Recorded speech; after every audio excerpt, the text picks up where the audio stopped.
was unexpected.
Hello, and welcome to this.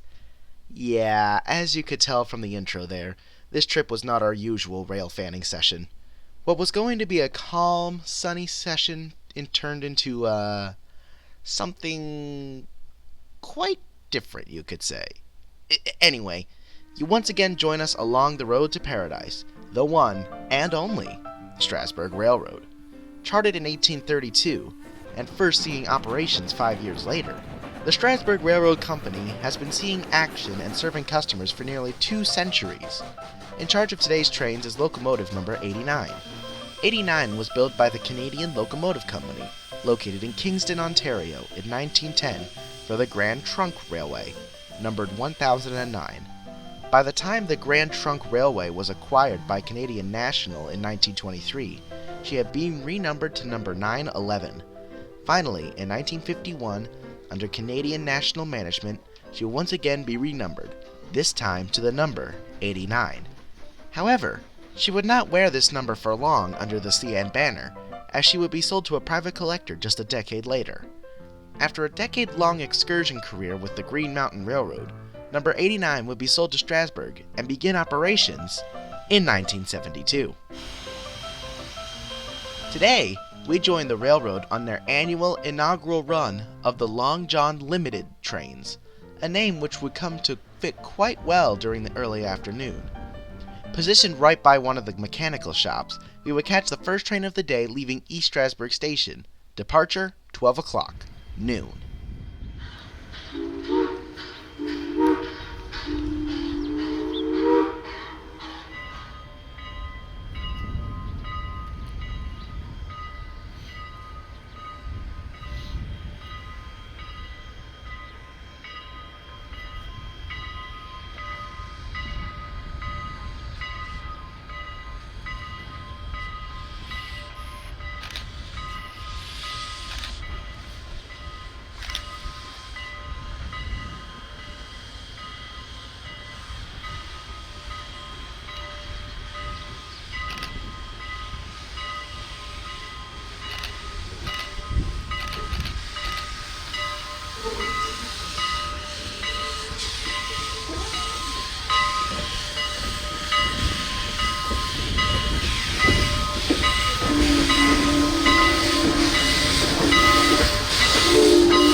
Anyway, that didn't happen, Trevin. Racing northeast, we'd beat the train to a surprisingly populated carpenter's graveyard, right by Black Horse Road crossing.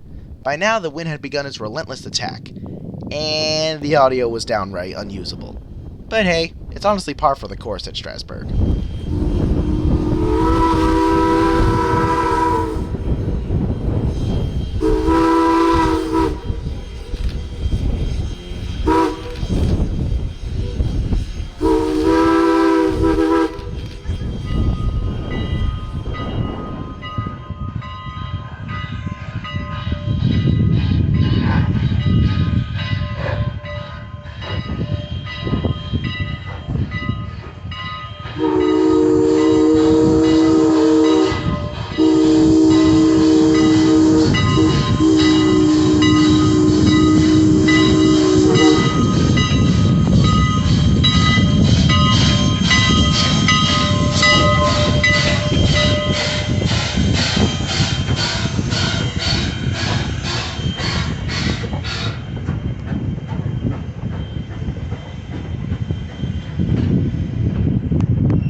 We would remain here for the return trip, during which the wind would let off a slight bit, enough to get better sound quality. Carpenters Crossing is at the top of the grade, thus the crew must work harder to get the engine and train to the peak.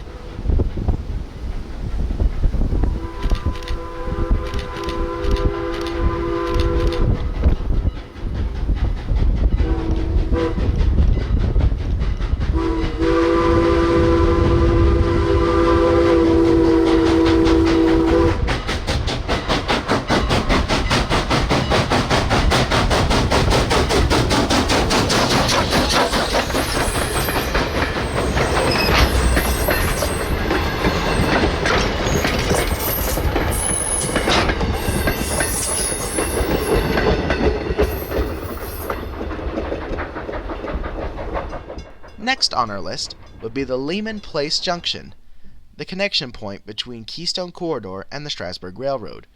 Here, we would catch Amtrak's Pennsylvanian, train number 43 with P42 Genesis number 99 in charge.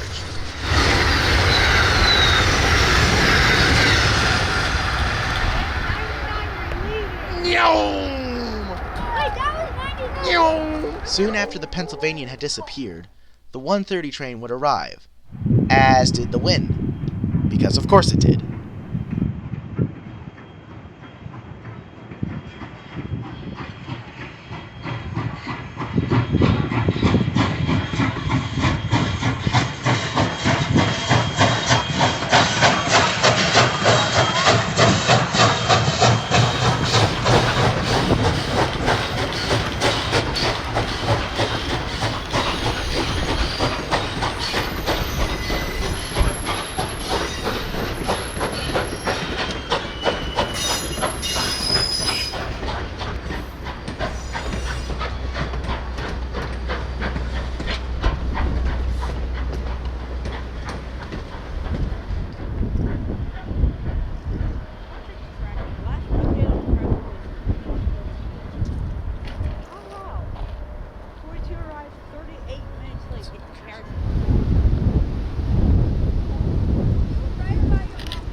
Alright, and here is where Mother Nature went a bit overboard.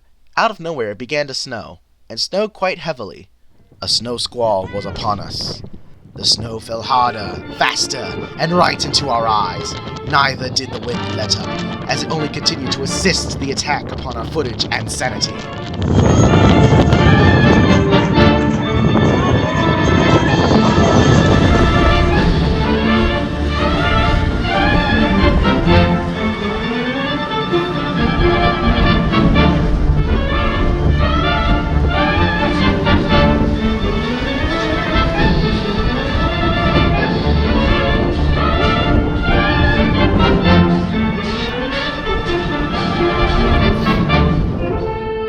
Eventually, enough was enough for some of us. Oh my god. Oh no. Okay, I can't do anymore. And one of our cameras was shut down for its own safety. However, one remained on, and was fortunately able to film the departure from Leaman Place.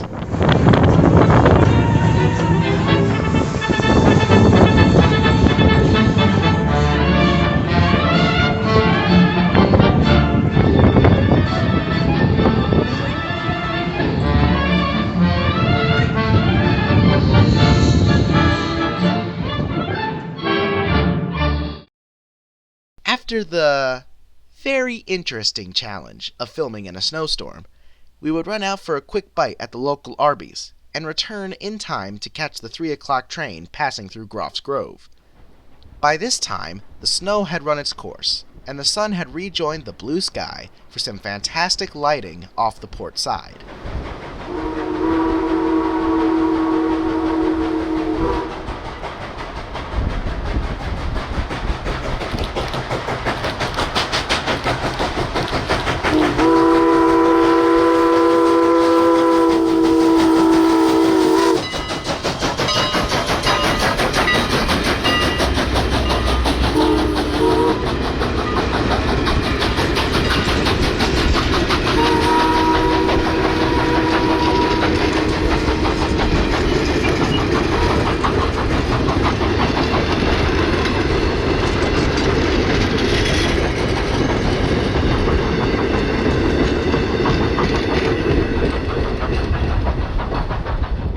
With one more train on the schedule, well, for us anyway, we'd head out for the classic spot out by Esbenshade Road.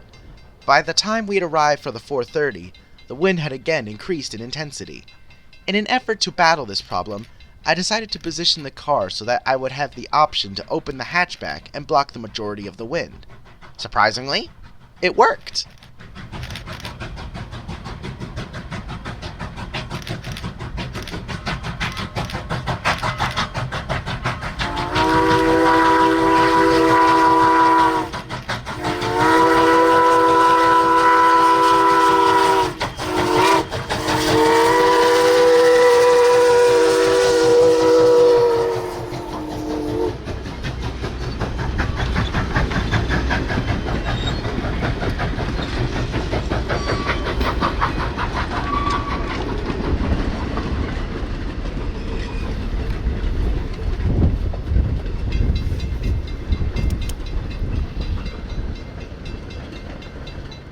Bolting into the car, we'd race the train all the way to the J Tower with absolutely no time to spare.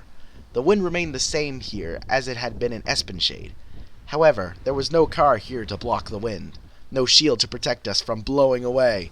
Even my 15-pound tripod and camera couldn't stay still, and all of us genuinely had difficulty standing up, myself nearly falling over a couple times trying to get shots out of my Canon. Of course, this combination didn't help with the audio whatsoever.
Well, there you have it.